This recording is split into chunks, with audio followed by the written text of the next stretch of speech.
स्वागत है दोस्तों आपका अपना यूट्यूब चैनल आर्ट वाले स्टडी पॉइंट पर। चलिए दोस्तों चालू करते हैं आज की क्लास। दोस्तों काफ़ी बेहतरीन होने वाली है। जो भी भाई बहन हमारे नए जुड़े हैं दोस्तों वो चैनल को सब्सक्राइब करते हैं और ज़्यादा से ज़्यादा शेयर करें। आप लोग जो है रेगुलर क्लासेस देखिएगा, बहुत ही बढ़िया प्रश्न है। ये जो भी प्रश्न है दोस्तों ये प्रीवियस ईयर में सारे प्रश्न पूछे गए हैं। चलिए पढ़ते हैं पहला प्रश्न। आप लोग जो है स्कोर आपको ज़रूर बताना है, आपका क्या स्कोर रहा है। 103वां संविधान संशोधन किससे संबंधित है। 103वां संविधान संशोधन किससे संबंधित है, तो आप लोग कमेंट करिएगा। ठीक है बच्चों, तो आपका राइट आंसर यहाँ पर हो जाएगा आर्थिक आरक्षण। ये आपका बिल्कुल राइट आंसर हो जाएगा। ठीक है बच्चों, ये आपका बिल्कुल राइट आंसर हो जाएगा। चलिए बढ़ते अगला प्रश्न देखते हैं।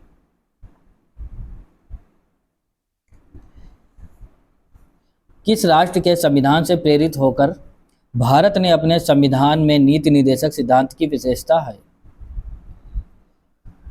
किस राष्ट्र से संविधान से किस राष्ट्र के संविधान से प्रेरित होकर भारत ने अपने संविधान में नीति निर्देशक सिद्धांत की विशेषता। तो आपका राइट आंसर यहाँ पर क्या होगा बच्चों, तो आपका राइट आंसर हो जाएगा आयरलैंड। आप लोग बताएंगे बी आपका बिल्कुल राइट आंसर हो जाएगा। ठीक है दोस्तों, फटाफट क्लासेस ये हैं दोस्तों। चलिए अगर आपको आंसर मालूम है तो कमेंट करिएगा। अगला, भारतीय संविधान में अवशिष्ट शक्तियों का विचार किस देश से संविधान से प्रेरित है। भारतीय संविधान में अवशिष्ट शक्तियों का विचार किस देश के संविधान से प्रेरित है। कनाडा, ऑस्ट्रेलिया, यूनाइटेड किंगडम या आयरलैंड। तो आपका राइट आंसर यहाँ पर हो जाएगा बच्चों कनाडा। आप लोग बताएंगे ये आपका बिल्कुल राइट आंसर हो जाएगा। जो भी बच्चे ये बता रहे हैं बिल्कुल राइट आंसर है आपका। चलिए अगला देखते हैं। भारतीय संविधान का 74वां संशोधन अधिनियम 1992 में से किससे संबंधित है।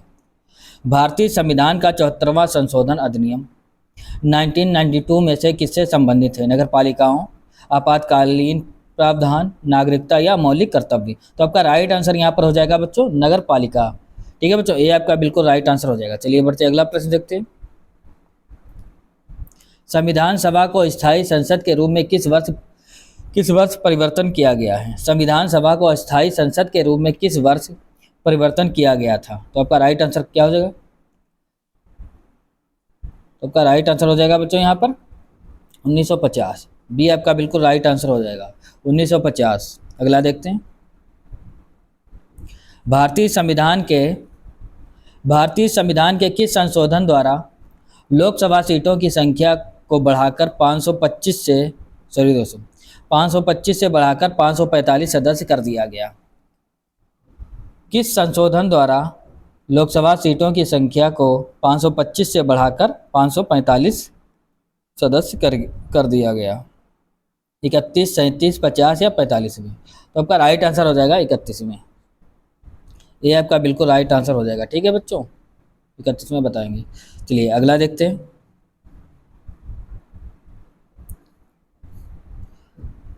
भारतीय संविधान के किस संशोधन अधिनियम में राज्य के नीति निर्देशक तत्व के रूप में राज्य से आय, स्थित सुविधा और अवसरों में असमानता को कम करने की अपेक्षा की गई है। भारतीय संविधान के किस संशोधन अधिनियम में राज्य के नीति निर्देशक तत्व के रूप में राज्य से आय, स्थित सुविधा और अवसरों में असमानता को कम करने की अपेक्षा की गई। 44वें, 42वें, 47वें या 52वें बताएं। तो आपका राइट आंसर यहाँ पर हो जाएगा 44 में। ये आपका बिल्कुल राइट आंसर हो जाएगा। ठीक है बच्चों, ये आपका बिल्कुल राइट आंसर हो जाएगा। जो भी भाई बहन नए जुड़े हैं दोस्तों वह चैनल को सब्सक्राइब करें, ज़्यादा से ज़्यादा शेयर करें। तो आपका ये आपका बिल्कुल राइट आंसर हो जाएगा यहाँ पर। इसी प्रकार से दोस्तों आप लोग क्लास करिएगा रेगुलर। जो भी दोस्त स्कोर जरूर आपको बताना है बच्चों। दिसंबर 2020 तक भारत के संविधान में कितने संशोधन किए गए थे।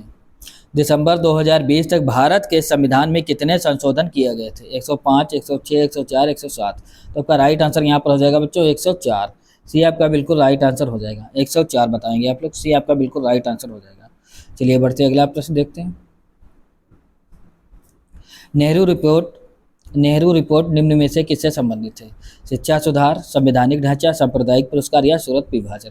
तो आपका राइट आंसर यहाँ पर हो जाएगा बच्चों संवैधानिक ढांचा। बी आपका बिल्कुल राइट आंसर हो जाएगा संवैधानिक ढांचा। आप लोग बताएंगे। चलिए बढ़ते अगला प्रश्न। भारतीय संविधान में कितने मूल अधिकार और मौलिक कर्तव्य निर्धारित किए गए हैं? भारतीय संविधान में कितने मूल अधिकार और मौलिक कर्तव्य निर्धारित किया गया है? तो आपका राइट आंसर हो जाएगा दोस्तों 6 और 11। ये आपका बिल्कुल राइट आंसर हो जाएगा। क्रमशः 6 और 11 निर्धारित किए गए हैं। अगला, भारतीय संविधान का अनुच्छेद 368 किससे संबंधित है? भारतीय संविधान का अनुच्छेद 368 किससे संबंधित है? संवैधानिक संशोधन, कृषि प्रक्रियाएं, केंद्र राज्य संबंध या संसद? तो आपका राइट आंसर यहाँ पर हो जाएगा बच्चों, ये संवैधानिक संशोधन आपका हो जाएगा। ये आपका बिल्कुल राइट आंसर हो जाएगा। चलिए बढ़ते अगला प्रश्न। भारतीय जीवन बीमा निगम अधिनियम संसद द्वारा किस वर्ष में पारित किया गया था? बढ़िया प्रश्न बच्चों, आंसर दीजिएगा। भारतीय जीवन बीमा निगम अधिनियम संसद द्वारा किस वर्ष में पारित किया गया? तो आपका राइट आंसर हो जाएगा 1956 में पारित किया गया। डी आपका बिल्कुल राइट आंसर हो जाएगा, 1956 आप लोग बताएंगे। चलिए अगला देखते हैं। भारतीय रिजर्व बैंक ने रुपए के प्रतीक को निम्नलिखित में से किस वर्ष में अपनाया?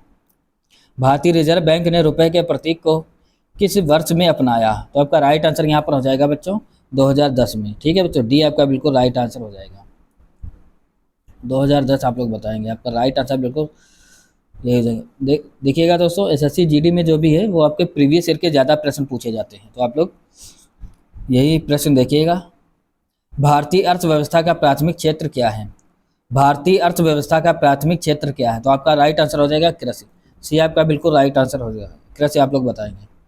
अगला, भारत सरकार के निम्नलिखित में से कौन सा भुगतान बैंक का संचालन करता है? भारत सरकार के निम्नलिखित में से कौन सा भुगतान बैंक का संचालन करता है? तो आपका राइट आंसर यहाँ पर हो जाएगा बच्चों डाक विभाग। डी आपका बिल्कुल राइट आंसर हो जाएगा, डाक विभाग। ठीक है, 15 का बिल्कुल डी आपका बिल्कुल राइट आंसर हो जाएगा। आप लोग डाक विभाग बताएंगे। चलिए अगला, 12वीं पंचवर्षीय योजना का उद्देश्य क्या था? 12वीं पंचवर्षीय योजना का उद्देश्य क्या था? तो आपका राइट आंसर यहाँ पर हो जाएगा बच्चों तीव्र, टिकाऊ और अधिक समावेशी विकास। यही आपका जो है 12वीं पंचवर्षीय योजना का उद्देश्य था। सी आपका बिल्कुल राइट आंसर हो जाएगा बच्चों, सी आपका बिल्कुल राइट आंसर हो जाएगा। अगला,